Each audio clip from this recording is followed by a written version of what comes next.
Assalamualaikum warahmatullahi wabarakatuh. Salam sejahtera untuk kita semua. Kami dari kelompok 2 yang beranggotakan 4 orang. Saya Ari Dito Priamono. Saya Yusuf Apriano Pangkeng. Saya Muhammad Hafiz Dewan. Saya Rinaldi Arif Putrotomo. Nah, pada video kali ini kami akan membawakan sebuah tema yang berjudul Hukum yang Berkeadilan di Indonesia. Konsep dan urgensi hukum yang berkeadilan. Menurut Thomas Hobbes, Homo homini lupus, yang artinya manusia adalah serigala bagi manusia lainnya. Manusia memiliki keinginan dan nafsu yang berbeda-beda antara manusia yang satu dengan yang lainnya. Nafsu yang dimiliki manusia ada yang baik dan ada yang buruk. Inilah salah satu argumen mengapa aturan diperlukan dalam suatu negara. Kedua, Cicero, ubi cessius ibi ius, yang artinya di mana ada masyarakat, di situ ada hukum. Dengan kata lain, sampai saat ini hukum masih diperlukan, bahkan kedudukannya makin penting. Upaya penegakan hukum di suatu negara sangat erat kaitannya dengan tujuan negara itu sendiri. Yang ketiga, Cronenberg, teori negeri kesejahteraan. Yang artinya, kehidupan manusia tidak cukup hidup dengan aman, teratur, dan tertib, melainkan manusia juga perlu sejahtera. Apabila tujuan negara hanya menjaga ketertiban, maka tujuan negara itu terlalu sempit. Tujuan negara yang luas adalah agar setiap manusia terjamin kesejahteraannya, samping keamanannya. Dengan kata lain, negara yang memiliki kewenangan mengatur masyarakat perlu ikut mensejahterakan masyarakatnya. Yang keempat, Indonesia negara hukum. Teori yang dianut oleh negara-negara modern.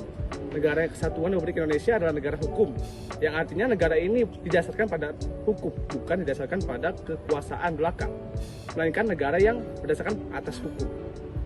Atau dengan kata lain, semua persoalan kemasyarakatan, kewarganegaraan, pemerintah, atau kewarganegaraan harus berdasarkan atas hukum.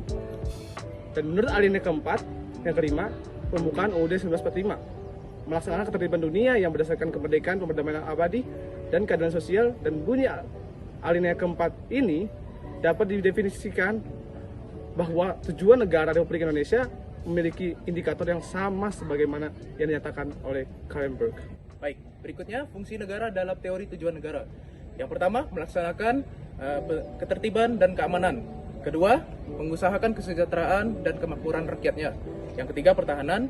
Yang keempat, menegakkan keadilan. Nah, pelaksanaan fungsi keempat yakni menegakkan keadilan.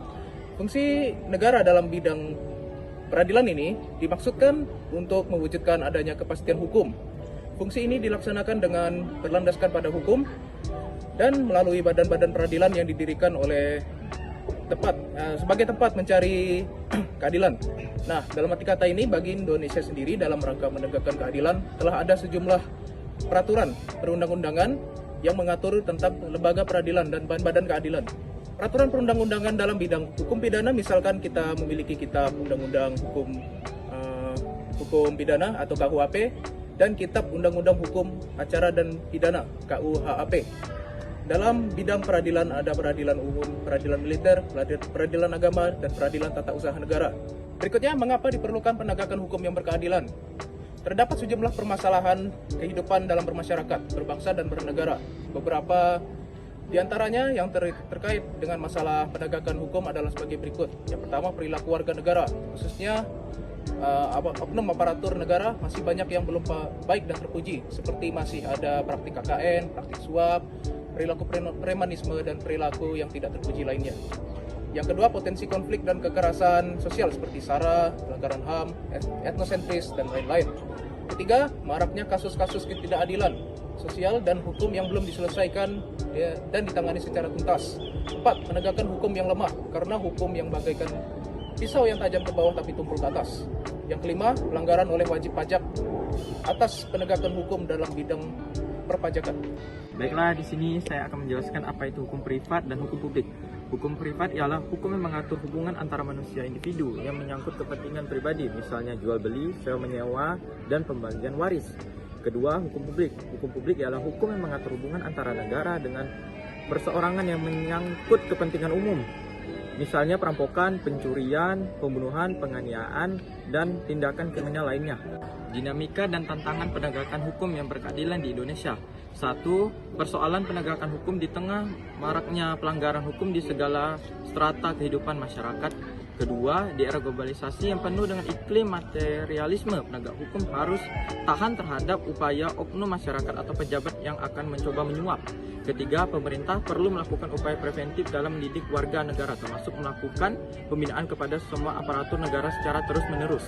Baik, di sini saya akan presentasikan tentang esensi dan urgensi penegakan hukum yang berkeadilan di Indonesia.